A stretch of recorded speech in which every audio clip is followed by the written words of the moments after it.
मंजिल उन्हें मिलती है जो बिना थके बिना रुके लगातार चलते हैं। तेज़ दौड़ने वाले शायद ही मंजिल तक पहुंचते हैं, लेकिन धीरे धीरे लगातार चलने वाले एक न एक दिन मंजिल तक ज़रूर पहुंचेंगे। गाइज, हम सब ने बचपन में खरगोश और कछुए की कहानी सुनी होगी। आज उन्हीं की कहानी है और इसमें भी हम आज बहुत सारे वर्ड्स, नए नए वर्ड सीखेंगे। एक एक वर्ड की हिंदी आपको बताऊंगा और बहुत मज़ा आने वाला है। चलिए स्टोरी को देखते हैं without any further delay. Guys, मेरी कोशिश होती है कि जब भी कोई टफ वर्ड आता है तो उससे पहले मैं उसके ऊपर हिंदी लिख देता हूँ ताकि बच्चों को समझने में दिक्कत ना हो। तो गवर्नमेंट स्कूल, प्राइवेट स्कूल, सारे बच्चे पहले आप रीडिंग करना सीख जाएं। और मैं हमेशा अपने हर वीडियो में कहता हूँ, अगर आपको अपनी इंग्लिश इंप्रूव करना है तो आपको अपनी रीडिंग हैबिट को डेवलप करना होगा और करना ही चाहिए। और उम्मीद करता हूँ कि लगातार आप वीडियो देख रहे हैं और आपकी अंग्रेजी काफ़ी इंप्रूव हो चुकी होगी। चलिए गाइस, तो आज देखते हैं, बहुत अच्छी कहानी है। The hare and the tortoise. Guys, the एक डेफिनेट आर्टिकल है जो किसी नाउन के पहले आकर निश्चितता को बताता है।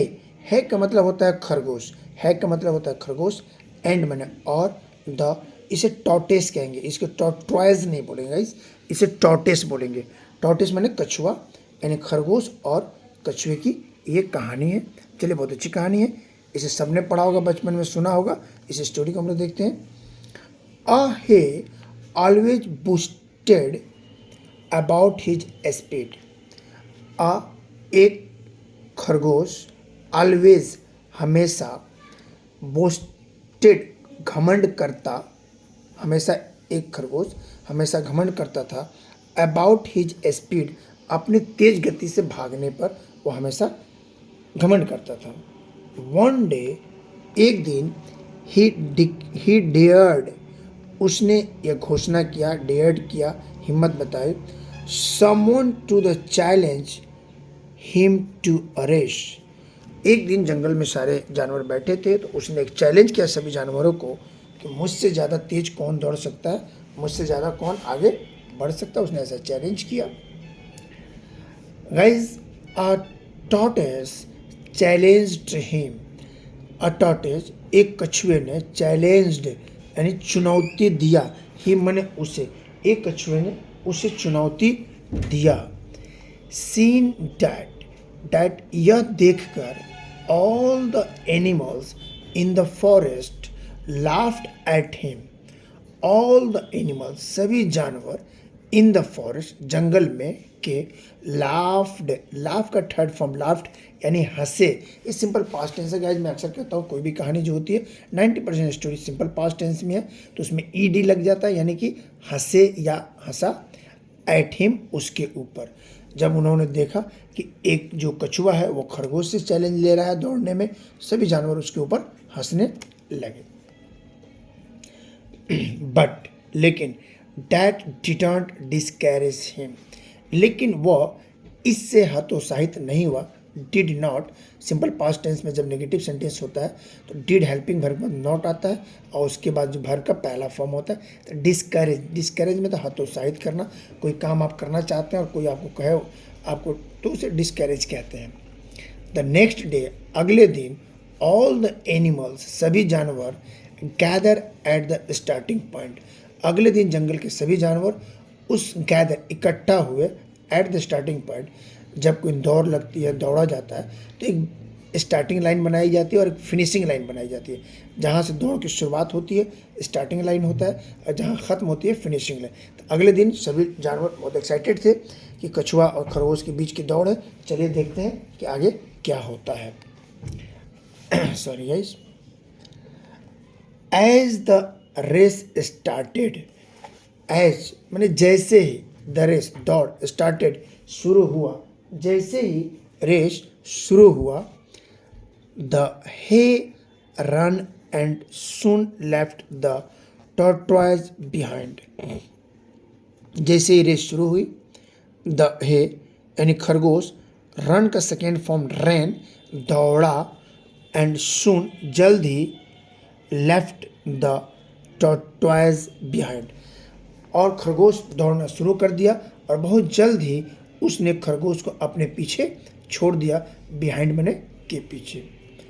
ऑन हिज वे, वे अपने रास्ते में ही शाव, सीन का सेकेंड फॉर्म शाव, देखा, उसने देखा अ फील्ड, एक खेत, ऑफ कैवेज, कैवेज गाइस जिसे गोभी कहते हैं, गोभी बंदा गोभी जिसको हम लोग कहते हैं, अ कैवेज यानी कि उसने रास्ते में एक खेत देखा गोभी वाला, एंड और हैड अ स्नेक, और उसने उस गोभी का उसने नाश्ता किया या खा लिया। स्नैक मतलब हल्का फुल्का जो खाते हैं उसे नाश्ता या के सेंस में लेते हैं। ओके गाइज, चलिए।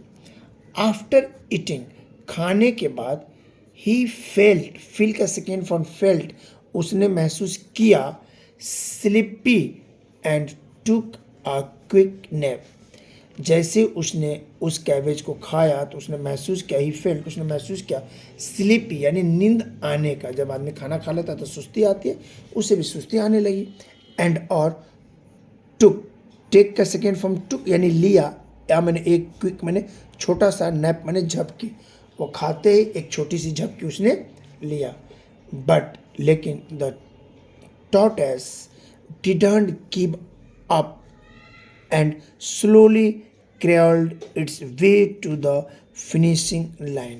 Guys, but लेकिन the tortoise, कछुए ने, didn't give up, give up का मतलब हार मानना, हार नहीं, तो did not लग गया, यानी कछुए ने कभी हार नहीं माना, एंड और स्लोली धीरे धीरे, crawled मतलब रेंगते हुए, इट्स यह way to the finishing line, और वह धीरे धीरे फिनिशिंग लाइन तक पहुंच गया। सडनली, अचानक ही, द हे वेकअप, अचानक हे वेकअप, खरगोश जगा, एंड टू द सी, देखा, डैट की the tortoise had already crossed the finishing line, जब उनकी नींद खुली तो उसने देखा कि जो फिनिशिंग लाइन है, स्टार्टिंग लाइन पर तो मैंने बहुत तेज़ किया, रास्ते में आके मैं रुक गया, और फिनिशिंग लाइन को मुझसे पहले ने कछुआ को क्रॉस कर गया। तो गाइस, कभी भी ज़रूरी नहीं है कि जो हमेशा तेज हो जंग वही जीतता है, बस शर्त है हम और आप कोई भी धीरे धीरे लगातार चले, एक न एक दिन मंजिल जरूर आएगी। मॉरल थिंग्स क्या मिलता है? Slow and steady wins the rain, slow धीरे चलो लेकिन लगातार चलने वाले ही रेस में हमेशा जीतते हैं। धीरे चलिए लेकिन हमेशा लगातार चलते रहिए। मैं ये नहीं कह रहा हूँ 2 पेज 4 पेज रोज रीडिंग कीजिए, एक पैराग्राफ कीजिए, 2-4 लाइन कीजिए, बट आप डेली कीजिए, देखते देखते आपकी अंग्रेजी बहुत बहुत अच्छी हो जाए। आई होप गाइज, एक छोटी सी स्टोरी है और आपको अच्छी लगी होगी। अगर अच्छी लगी हो तो प्लीज़ लाइक शेयर सब्सक्राइब कर दीजिए। मैं अंसारी सर, मिलते हैं फिर एक नई वीडियो के साथ। तब तक आप अपना बहुत बहुत ख्याल रखिए, मुस्कुराते रहिए, अंग्रेजी सीखते रहिए। Thanks for watching, bye bye.